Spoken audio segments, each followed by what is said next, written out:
Jmikola reporting live from the kitchen. It's a soggy Friday here. We got something special going on. Cynthia requested a Fiore's tuna. It is 1:30 p.m. Her schedule was changed. In an opportune time, they ran out of the Italian tuna. That's usually our go-to. Italian tuna on a round roll. Sun-dried roasted red peppers is what she wanted today. I had to make an audible, call an audible, and we got the American. I don't think I've ever had the Fiore's American tuna, and this will not be the day that I have it as is. Maybe I'll take a bite. But we're going to do something special here. So I do have the kitchen at my disposal. I figured, could we do a Fiore's tuna melt? Let's try it. I don't know. We've got the ingredients. I got a tomato in the fridge. We'll just open this up. Shout out to Tiffany Fisher, I believe. Walked all the way from uptown to Fiore's to get a roast beef today. Maybe walked in and realized the Italian tuna was also out. I don't know. Big fan of the Italian tuna, I am. So what we're going to do is flip this upside down. And I like the round. We usually get the tunas on the round. Well, with the roast beef, I do like to dip that, but lately Cynthia and I have been pretty good on the rounds. And I believe we had that last week with Anaya and Yuri. Wouldn't let me run the camera, but we had the tunas then. Yuri, not a fan of the tuna. Not really. So we're going to take out a tomato here, put these off to the side. Just have a little sip of the coffee here. This is the, what is this? The Crust Cut Coffee Co. This is from the Wrights Farm. I mentioned those pork chops in the previous episode. Very expensive. These were $4.50 a can. I don't know what's going on up there. The apples are only $10, but they're definitely milking you at the food stand there.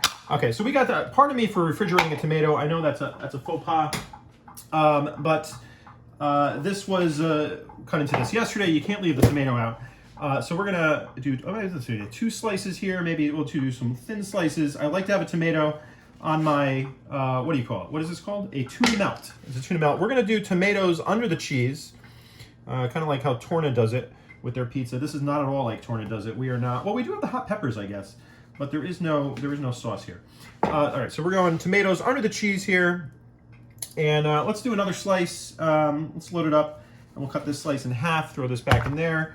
I'll do half stays like that. Woo! Okay, great knife for tomatoes. Again, the Mercer bread knife.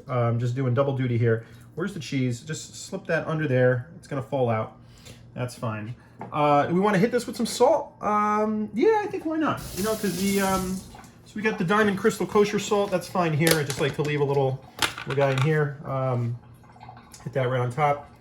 And this is going in that might be too much salt actually. We'll do a little crack of pepper as well. This is going right in the broiler. So we're gonna crank that baby up. I don't know how long you want to leave it in there. I'd have to defer to Jmikola about this, but cooking mode, and these are, I hate these things. This is the Bosch, it's just the beeps, you're trying to make food at night. Okay, we're doing high on the broil. High, I am not high right now. This is a work day. We are just, this is everyday cruising here. Just took Milo over to CVS, grabbed some Paw Patrol Band-Aids. We were out of those. Emma just likes to use them for all sorts of things. Okay, so I think this is ready to go. Oh yes, hit it with the cracked pepper. This sandwich does. So Cynthia asked for the roasted red peppers, and I've got the these are the garlic, the hot garlic cherry peppers, and those are just nice. Those are just nice. I don't care where you're from. Crack it up there. And now I don't know how long we want to leave this on for. Let's see. It is currently 1:55. Maybe we're going to do 5 minutes. Just going to throw it in there. Let's get a shot of this broiler oven, this broiler action. Here we go. How about that? It's up there. So we're going to leave this in just for a little bit, and I'll do one of those things they do on food TV where we come back and then it's all done. So I'm going to close it up, and here we go. Look at that action there. Okay, don't forget to shut off the broiler if that's what you're doing. Just cooking mode off. Come on there, Bosch. All right, and we're going to do some oven mitts here. It is piping hot. We're getting this out. This is going right on to here. That is a nice crispy char on there, and we've got the extra toast in there. I didn't know if I was going to use this. The Bosch is just an attention whore. It just wants to be heard. So we're just going to off that right there. Back over to here, and we're going to get this all situated here. I do think I need something to put this on, so we're going to use the towel. Maybe enough in mint. I don't know. Throw that down right there. This guy's piping hot. This is it too well done? I don't know. Is there such a thing? So we've got this here. Astute viewers will know that, yes, I did change pants. And I wasn't joking about those Paw Patrols. We've got just right here, the traditional CVS receipt right there. Should have thrown that in the broiler as well. Okay, so what are we doing here? What's going on? Let's get the other bread out of the broiler and see how this is going around. Just kind of toasted this up. This is nice. This kind of has the consistency, I want to say, of like when you get a buttered roll. That's nice. Not like a corner store or corner deli. Put that right there. We might need a plate. I think that would be excellent. We'll get a plate here. This oven is just still going. Okay. Now, for this calls for a spatula. We're gonna get a spatula. Do we need 2 spatulas? Maybe. No, I think we'll do with 1. All right, we're just gonna kind of get this off. You do wanna hold this down. This cheese has given itself up, ladies and gentlemen. This cheese is ready, and the tomato got a nice little char in it. If you can see kind of the edge there. Really, the oven mitt is not the best pointing device.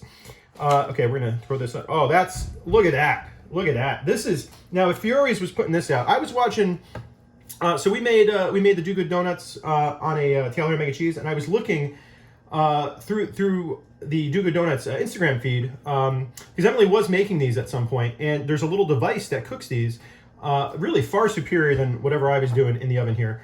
This is not a channel or a Facebook feed that you should be watching for culinary tips. I have no idea what I'm doing. If you want to do things properly, you can talk to Yuri and watch Chef John, and he's got a whole spiel of things to educate yourselves on. So we've got this right here. Looks delicious. I think this is an open face sandwich, so I might just save these guys for later. And now, what I do like on tuna melt is we got some hot sauces here. From the wedding episode, we still have the Mrs. Grow. This is the hot pepper sauce, traditional family recipe. We brought some of that back. And then the Tabasco Chipotle. I'm going to crank right into this and see if it's too hot for my taste buds. You don't want to burn your taste buds on the first bite. That would be problematic, and then you're just not going to get a lot of the good flavors. You're basically overextending yourself, and you're going to ruin it. So we're just going to cut into the side here. I'll do a quick temperature of that crust. Oh, that is delightful there. Okay.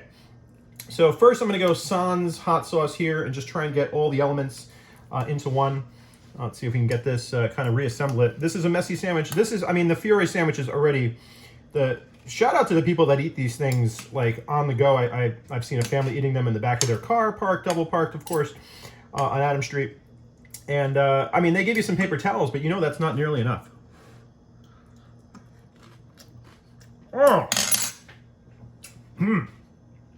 this is excellent. And the broiler did get into the tuna. The tuna is warm. This is, I feel, it's American tuna. I love it. I love a good tuna melt. Maybe on rye and English muffin is what I grew up with. But again, the Tasty Sub or even Jersey Mike's, they do a pretty good rendition of it. The or the Blimpie style, that kind of style of sandwich, like the Tasty Sub tuna with the hot pepper relish. Do we have any of that in the fridge? I think no, we did get rid of that. That was at least a month and a half ago. So this is a delight. Now we're gonna hit with some hot sauce. So the peppers, I think, kind of just mellowed out there. And I do remember this stuff is dangerous. So we're just gonna do a small dab, the dab test from Hot Ones. So I think we got to get this on Hot Ones. Really, this has to be one of their sauces on that show because this would knock people's socks off. Probably not as much as the higher end, but throw this one right in the middle of the queue and watch some of those celebrities just hit the water bottle really hard. Okay, we're going with one more bite here. We're gonna dab it. See if this is as bad as I remember from the wedding. Not bad. I mean, it's good, but that might be too much. But we'll do it live. Oh, such a flavor, man. The papaya, just really. Ooh, yeah. Mustard powder, white vinegar, onions, hot peppers, garlic, salt, pepper, curry powder, and vegetable oil. There's no papaya here. I could have sworn. Oh no, it's there right after the salt, the papaya. Woo! Okay, that's good. Now the Chipotle Tabasco, one of my favorite Tabasco varieties.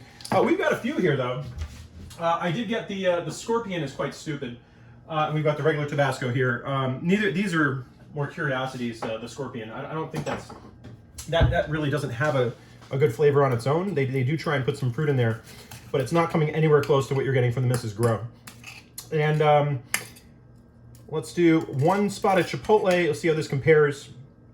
And then I'll stick to the traditional just as is here because I mean the Fiore sandwich does have its own wonderful flavor. And I mean I would never do this with Italian tuna. Let me just say that straight up. But with American tuna, I think I could take some leeway. That just fell on the floor. We'll have to get to that before Milo goes. And